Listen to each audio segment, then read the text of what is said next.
Teenage Mutant Ninja Turtles in the Flaming Carrot, issue number 1 from Mirage Comics. This came out in November 1993. After the first issue of Volume 2, the first issue of this miniseries pops up. And I figure, you know what? The Flaming Carrot seems to be its own standalone, non-canon kind of miniseries.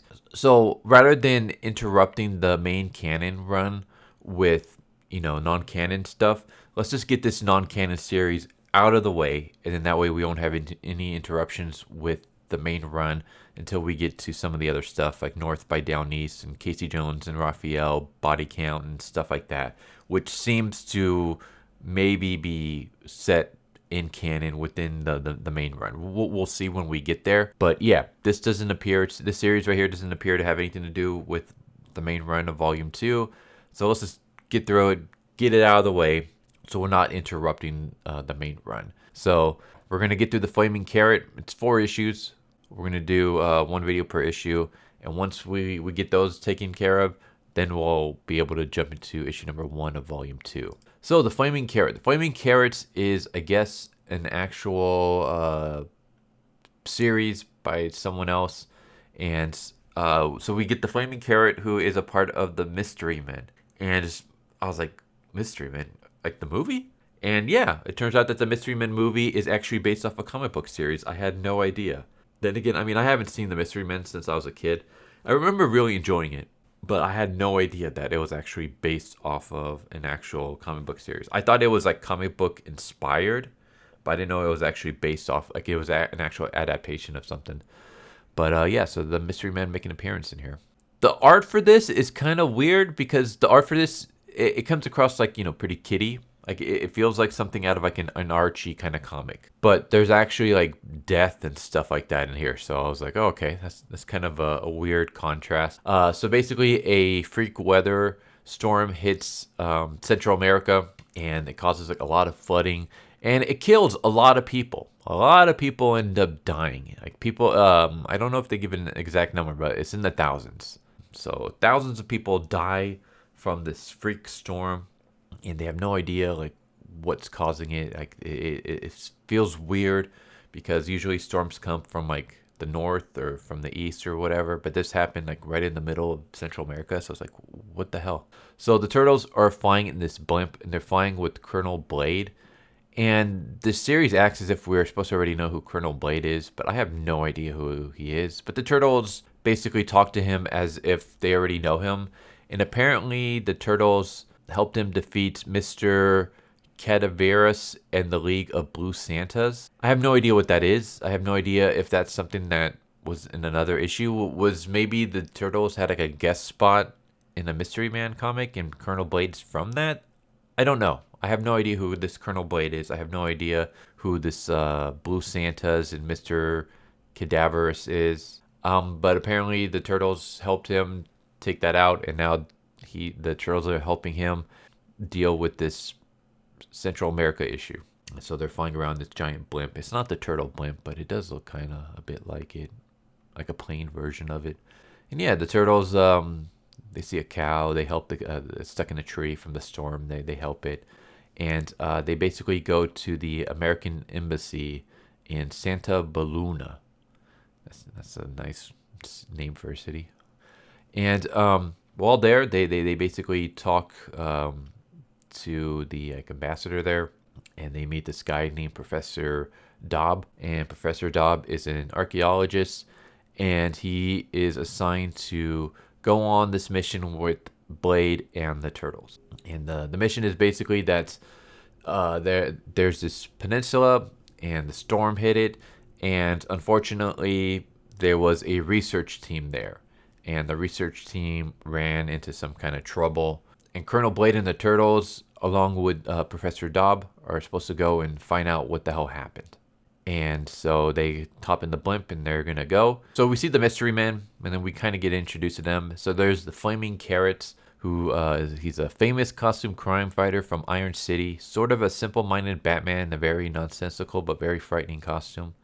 I don't know if I would actually say that that's a frightening costume. Looks more cumbersome than anything. Bondo-Man, he's a man of living Bondo once devised an organic putty to use in his body shop, but the experiment got out of control. So I guess he's kind of like Clayface or something. Or is he supposed to be like the Thing? I don't know. We got the Shoveler. I remember the Shoveler from the movie. He's a former ditch digger and quarryman who found the lost shovel of King Arthur. We got Mystic Hand. His hand can come off and float across the room to punch, strangle, or poke the enemy in the eye. If he loses sight of them, however, they can get lost and out of control. Mr. Furious, whose awesome strength is fueled by raw anger, and he can get so mad that he becomes bulletproof. We have the Star Shark, who rolls on all 5 points like a pinwheel, and like a shark, he bites and can eat almost anything. And then we have the Zekis. Super Snout can sniff out anything like a bloodhound. His eyes can see well in the dark or far away. His big ears can hear a pin drop on the other side of any company's long-distance phone line. And then we have the Spleen. He's a victim of experimental surgery by an insane ham radio operator. His spleen has been replaced with the radioactive ham, giving him strange powers. So, yeah. And then we got this other crazy guy. We don't really know what his powers are. But they receive a message that they are now assigned a new mission. And their mission is to find the missing research team. So I guess their mission is the same as the Turtles and Blade. And basically, yeah, this research team has found a lost city-state. It's called Boxa. I'm just going to call it Boxa. But in this city of Boxa, basically, they combined sorcery and magic with technology. And because of that, their city is like so advanced beyond anything.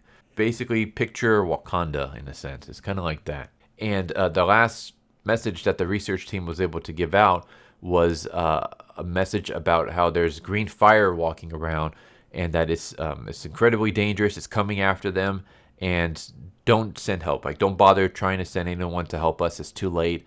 Nuke this place. Bomb it off the map. And instead, the Mystery Men are like, well, it sounds like our kind of mission. It's our kind of gig. So let's hop into the Mystery Machine airplane and the Flying Wing, and let's go check out this Boxa city. And so, yeah, we cut back to Colonel Blade and the Turtles and Professor Daub. And eventually they land and they find the tents of the research team. But everyone's missing. Not only is everyone missing, but everything here is kind of weird. It's quiet. Like they're in the middle of the jungle, but it's completely quiet. They can't hear anything. There's no sound. There's no birds, no animals, no insects. There's even like all the research teams, like their food has been left behind, but the food hasn't even been touched. Like there's no ants on it. Like everything is just kind of weird. Like they're like, it almost feels like this area is like in stasis. Like what's going on? Why has nothing touched this area whatsoever? And so they start searching the area, and they find some of the ruins of this city, and they find these pillars. And the pillars are not stone, but this type of plastic, but not any kind of plastic that we've ever seen. So once again, it's kind of weird. It's like a city made of like this weird alien plastic material. And eventually they find this giant pillar that looks to be the entrance of the place. Basically, it's coming out of the water. So they think the rest of it might be under the water. And when they look at the pillar, they notice that the top, there's equipment left behind, and the door is open. So someone has been in there. So they're going to need a raft to get over there. But before that, they decide, let's set up camp and, let's eat and get our bearings straight and stuff like that. And kind of go over the stuff that we found already. So as they're doing that, Raph is blowing into the raft. And I guess he's blowing too much that it launches the raft, and Don, who's sitting on the raft, gets tossed into the jungle, and everyone chases after to go make sure that their buddy is okay. And while there, they find the remnants of one of the team members. They don't find a body or anything like that, but they find like a ring, dog tags, credit cards, keys, pocket change, but everything else is gone, almost like they were disintegrated. And they even find like a filling tooth from a tooth. So they're like, okay, did this guy just like burn up? Like, what's going on? Where's the body? Where's the clothes? Why do we have like these items that were on someone's person? And even like a filling from a tooth, but there's no body to go with it. What's going on here? They decide that instead of going to check out the pillar right now, they're going to set up camp for the night and they'll go in the morning. Michelangelo goes to sleep, and as he's going to sleep, he gets like this weird vision, and he sees like weird stuff, people in robes walking, this creature made of green fire, and he wakes up to hear someone screaming, you know, it got away, it got away. And then when he comes out, he hears that basically there's a man on fire, a man on green fire. Leonardo was basically up in the tree. He was keeping watch, and this creature of green fire appeared behind him, and they both fell out of the tree. And when they hit the ground, they both ran in separate directions. And then Raphael spots them, and Blade starts shooting at this green fire creature, and it doesn't seem to be doing anything. So Leonardo rushes at him and bisects him in half. But then the creature, I mean, it's made of fire, so it just comes back together again. And that's when Donatello realizes, hey, there's something in the middle of the heart. And Blade's like, all right, I'm going to aim for it. And he shoots it, and this creature basically, like, it fizzes out. It's gone. It's destroyed. And what remains, like, gets blown into the wind like dust. And Professor Daub's like, you shouldn't have, like, killed it. Like, we should have, you know, communicated with it or see, you know, more about it. We could have studied it. And Raphael's like, well, you don't have to worry about that because here comes a whole mess of lights heading our way that you can study. And that's how it ends. So yeah, this is kind of weird. It kind of gave me Predator vibes, actually. You know, they're in Central America. They're trying to find this team that's gone missing. And they're finding remains, but they're not finding like body parts. Like they're finding like, you know, things left behind, but they're not finding any of the bodies. Like everything is kind of weird. So it's funny because it almost has like this horror feel to it. But then you throw in the Mystery Men and the flaming carrots and the art style, and it's like scary at all. But it's like the story is kind of like horrifying. You got a storm that killed a bunch of people. You got a mysterious storm that made it so that like you lost contact with this research team, and the last message that you received from them was people on fire coming after them, and don't bother trying to help us, just nuke the place, destroy everything here. And then, you know, the turtles show up, and everything at the camp is weird. They find the remains of people, but the remains are like just items that they had on them. They don't actually find any bodies themselves. So it's like you have like these horror moments, and instead it's just kind of thrown to the wayside because you got like, you know, you got the turtles, you got the Mystery Men, you got the art style. So it's just this weird combination. But yeah, I mean, for a non-canon crossover, this was pretty interesting. I think I might enjoy this little mini series. So it's not like something I feel like I'm gonna have to kind of truck through just to get to the, you know, the main run. This feels like, you know, this might be just a little non-canon miniseries that I'll enjoy before I get to the actual main run of Volume 2. But yeah, there you go. Turtles, Flaming Carrot, issue number 1. Hope you guys enjoyed the video. Hope to see you guys next time. Take care, everybody. Later. So what'd you guys think of that video? Hope you guys enjoyed. If you guys haven't already, please subscribe. Hit that bell for a notification. Leave a like if you enjoyed the video. And if you didn't enjoy the video, thank you for watching it this far. And I hope the next video is more to your liking. Feel free to check out the playlist that you guys see, and I hope to see you guys next time. Later.